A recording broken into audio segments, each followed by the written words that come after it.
అందరికీ నమస్కారం. నిన్నే వరిస్తా సీజన్ 2 పార్ట్ 50. సౌమ్య మనీ మాత్రమే కాదు హితు, దీనికి రెడీగా ఉండే మనిషి కూడా కావాలి అంటుంది. హితేష్ మనీ అవసరం ఉన్న వాళ్ళు చాలామంది ఉంటారు కదా సౌమ్య, ఎవరో ఒకరు డెఫినెట్గా యాక్సెప్ట్ చేస్తారు. ఎంత మనీ అయినా మనం ఇద్దాం. లైఫ్లో ఇంకెప్పుడు మనీ కోసం ఆలోచించే పని లేకుండా వాళ్ళని సెట్ చేద్దాం. మన కంపెనీలో కొన్ని షేర్స్ కూడా వాళ్ళ నేమ్ మీద రిజిస్టర్ చేద్దాం అంటాడు. సౌమ్య చెయ్యొచ్చు, కానీ వాళ్ళకి డెలివరీ చేసేంతవరకు మనతోనే ఉండాలి. వాళ్ళని ఎవ్రీడే మనం మానిటర్ చేస్తూనే ఉండాలి. వాళ్ళకి వాళ్ళ లైఫ్ ఉంటుంది కదా హితు. ఇలా 7 to 9 months మనతో ఉండడానికి ఎలా ఒప్పుకుంటారు అంటుంది. హితేష్ వెతుకుదాం, మనం పెట్టే కండిషన్స్ అన్నీ వాళ్ళు యాక్సెప్ట్ చేస్తేనే ముందుకు వెళ్దాం అంటాడు. సౌమ్య మనం ఫారిన్లో ఉండాలి హితు, అన్ని మంత్స్ మనతో ఉండడానికి ఎవరు ఒప్పుకోకుంటే అంటుంది అనుమానంగా. హితేష్ మరేం చేద్దామో నువ్వే చెప్పు అంటాడు. సౌమ్య మనకు బాగా తెలిసిన మనిషి, మనల్ని అర్థం చేసుకుని మనకు సపోర్ట్ చేసి హెల్ప్ చేసే పర్సన్ అయితే బెటర్ అంటుంది. కానీ మనకు తెలిసిన వాళ్ళు ఎందుకు ఇదంతా చేస్తారు సౌమ్య అంటాడు హితేష్. ఎందుకు చేయరు హితు, మన అనుకుంటే తప్పకుండా చేస్తారు అంటుంది సౌమ్య. హితేష్ ఆలోచిస్తుంటే సౌమ్య చెప్పాగా, ఇది చాలా రిస్కీ ప్రాసెస్, మనీతో కూడుకున్నది, అలానే మనకు నమ్మకమైన వాళ్ళు కావాలి అంటుంది. Hitesh I will try Soumya, ఇంట్లో వాళ్ళతో డిస్కస్ చేసి చెప్తాను అంటాడు. సౌమ్య ఓకే హితు, బట్ ఎంత త్వరగా చేస్తే చిత్రకి అంత మంచిది అంటుంది. హితేష్ అన్నింటికంటే నాకు ఆ విషయమే ఎక్కువగా గుర్తుంటుంది సౌమ్య, నేను ఎక్కడున్నా ఏం చేస్తున్నా నా ధ్యాస అంతా దాని మీదనే అంటాడు. సౌమ్య మనసులో ఆ ధ్యాసను నా మీదకి మార్చాలనేగా నా ప్రయత్నం అనుకుని ఓకే త్వరగా డిసైడ్ చేసుకుని చెప్పు, ఆలోపు నేను డాక్టర్స్ ఎవరన్నా ఎక్కడున్నారో కనుక్కొని కాంటాక్ట్ చేస్తాను అంటుంది. Thank you so much Soumya, మా కోసం చాలా ఆలోచిస్తున్నావు అంటాడు హితేష్ కృతజ్ఞతగా. సౌమ్య నాకు థ్యాంక్స్ ఎందుకు హితు అంటుంది. హితేష్ కరెక్టే, నీ కొట్టి థ్యాంక్స్ సరిపోదు, అందుకే నువ్వేదో కావాలి అన్నావుగా, అది నీకోసం నేను డెఫినెట్గా చేస్తాను అంటాడు సిన్సియర్గా. సౌమ్య మనసులో నాకు అదే కావాలి Hitu, love you for everything అనుకుని చిన్న స్మైల్ ఇస్తుంది. వాళ్ళ ఆర్డర్ వచ్చాక ఇద్దరు తినేసి ఎవరి దారిని వాళ్ళు వెళ్ళిపోతారు.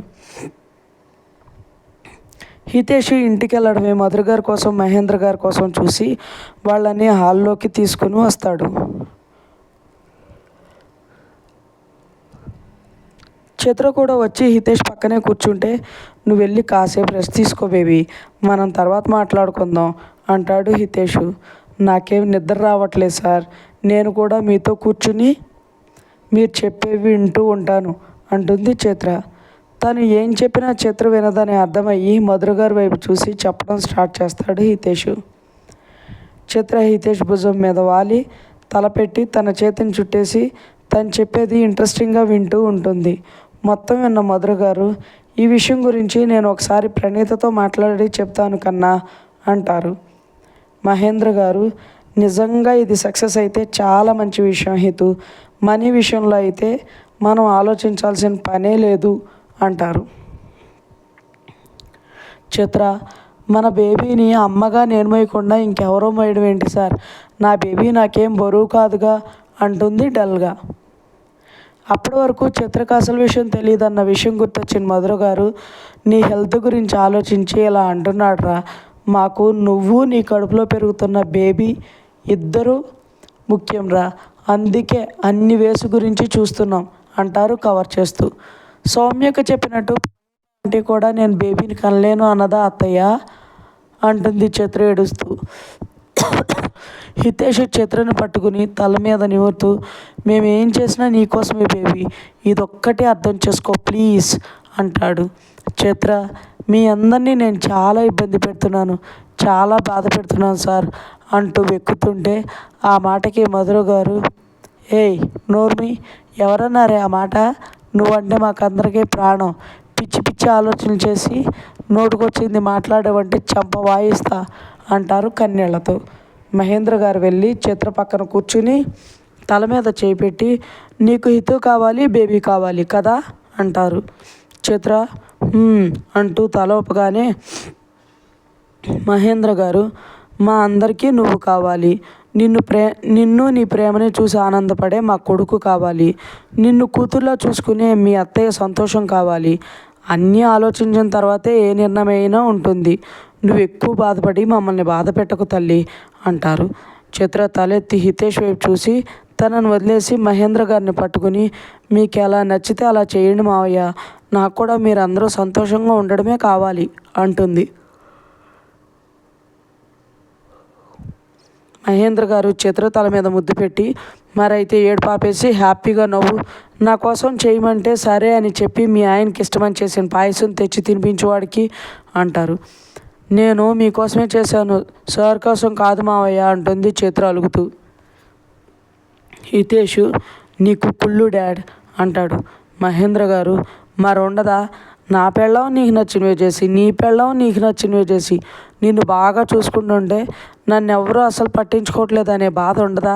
నువ్వు పుట్టకముందు వరకు మీ అమ్మకి నేనే ప్రపంచం, ఏం చేసినా నా కోసమే చేసేది, మరి ఇప్పుడు అన్నీ నీ కోసమే అంటారు మొహం మార్చేస్తూ. మధుర గారు, అబ్బబ్బా, మీరు మాత్రం కొడుకు కోసం ఏం చేయలేదు మరి. నీ తెలుసా చంద్ర, ఎవ్రీ ఇయర్ ఏదో ఒక ప్లేస్కి లేదా వేరే కంట్రీ టూర్ తీసుకెళ్ళే మీ మావయ్య వీడు పుట్టాక అసలు తీసుకెళ్ళనే లేదు. ఎందుకని అడిగితే, హితూ చిన్నోడు, వాడికి క్లైమేట్ పడకుంటే ఇబ్బంది అవుతుంది, అందుకే వాడు పెద్దవాడు అయ్యే వరకు ఎక్కడికి వెళ్ళేది లేదని తేల్చి చెప్పేశారు. నాకు బాగోలేకుంటే హెల్త్ జాగ్రత్త అని చెప్పేసి ఆఫీస్కి వెళ్ళిపోయేవారు. అదే వీడికి బాగోలేకపోతే ఆఫీస్ వదిలేసి తిండి నిద్ర మానుకుని మరీ దగ్గరుండి చేసుకునేవాళ్ళు. ఇలా ఒకటా రెండా చాలా ఉన్నాయి. అక్కడికి నేను ఒక్కదాన్ని తప్పు చేసినట్లు, ఆయన్ని పట్టించుకోనట్లు ఎలా చెప్తున్నారో చూడు. మీకే కాదు మాకు కూడా చాలానే గుర్తున్నాయి అంటారు సీరియస్గా. చిత్ర వాళ్ళ గొడవకి అయోమయంగా, ఇప్పుడు మాత్రం నేను మీకోసమే చేశాను మావయ్య అంటుంది.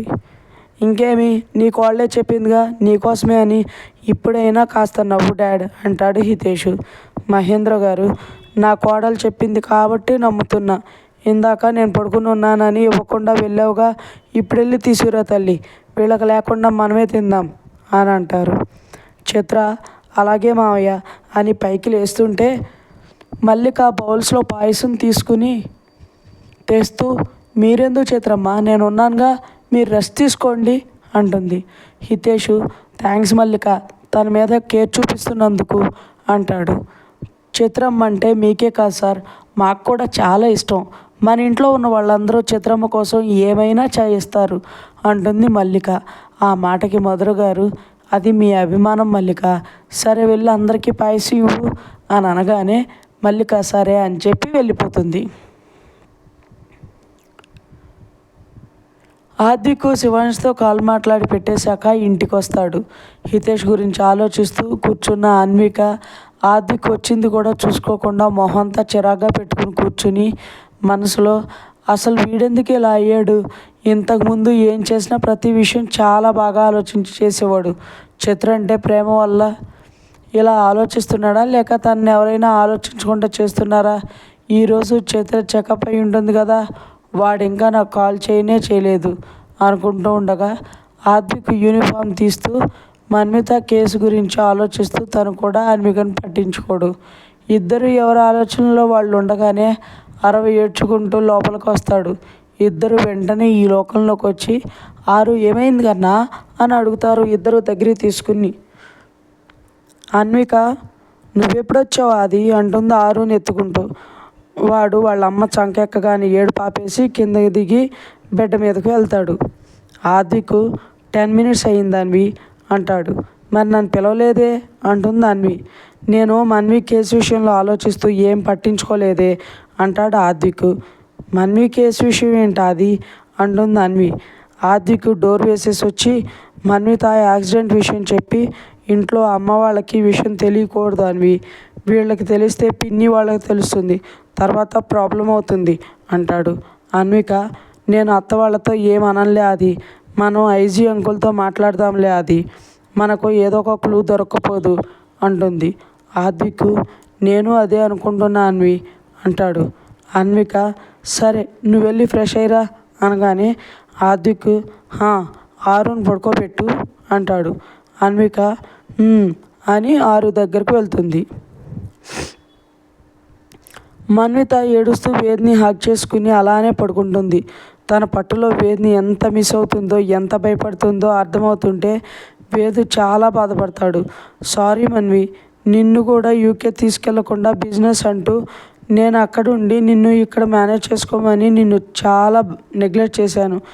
నేను కాల్ చేసిన ప్రతిసారి నేను ఎప్పుడు వస్తాను అని నువ్వు అడుగుతూ ఉంటే నన్ను ఎంతలా మిస్ అవుతున్నావో సరిగా అర్థం చేసుకోలేకపోయాను అని మన్వితని గట్టిగా హగ్ చేసుకుంటాడు. మన్విత డీప్ స్లీప్లోకి వెళ్ళగానే తనని సరిగా పడుకోబెట్టి సూర్యవర్ధన్ గారి గురించి కనుక్కోవడానికి సుహాకి కాల్ చేయడానికి ఫోన్ తీసుకుని బాల్కనీలోకి వెళ్తాడు. ఇంకా ఉంది ఫ్రెండ్స్. మీకు ఈ స్టోరీ నచ్చినట్లయితే లైక్ చేయండి, సబ్స్క్రైబ్ చేయండి. ఇంతలా ఆదరిస్తున్నందుకు థ్యాంక్ యూ సో మచ్.